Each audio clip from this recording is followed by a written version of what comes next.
tourisme industriel n'en demeure pas moins une formule à succès, si l'on en croit cet exemple d'une coutellerie à Saint-Rémy-sur-du-Rolle qui organise des visites gratuites en juillet. Une expérience concluante puisque l'opération devrait être étendue à 5 ou 6 mois dans l'année, la saison prochaine. Reportage Pascal Félix et Béatrice Nguyen. Visite au pays de la coutellerie, près de Thiers bien sûr. Depuis 87 ans, cette entreprise familiale fabrique des couteaux. Depuis 3 semaines, elle invite le public à visiter ses ateliers. Ici, environ 100 000 couteaux sont produits chaque année, principalement des laïoles. Le but, ça consiste à faire chauffer, ramollir la corne pour la presser sur les moules. Les entreprises auvergnates ont la réputation de cultiver le goût du secret. Ici, depuis cet été, l'on veut au contraire montrer son savoir-faire et la complexité d'un objet pourtant usuel.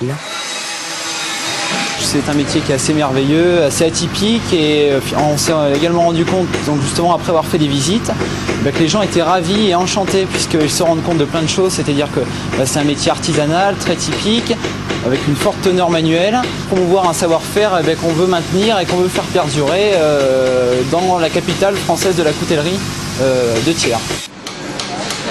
L'objectif de cette visite pour la coutellerie, c'est aussi convaincre les touristes qu'un couteau thiernois n'est pas tout à fait le même objet que celui produit en Asie à grande échelle. Ce sont des ouvriers, puisque le terme est tout à fait noble, des gens qui aiment bien leur métier, qui le connaissent bien, ce ne sont pas des opérateurs anonymes, on va dire. Je suis un ancien dessinateur industriel et je suis toujours curieux de technique, et puis la coutellerie, c'est l'histoire de Thiers.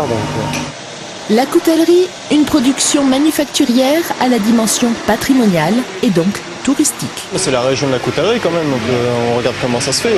Alors le fait de voir la manière historique, c'est intéressant, mais si on achète un couteau aujourd'hui, c'est pas fabriqué de la même manière.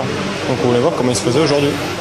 Les clients de la coutellerie sont des entreprises. S'ouvrir au grand public n'est pas une réelle diversification, même si cela peut représenter un petit marché.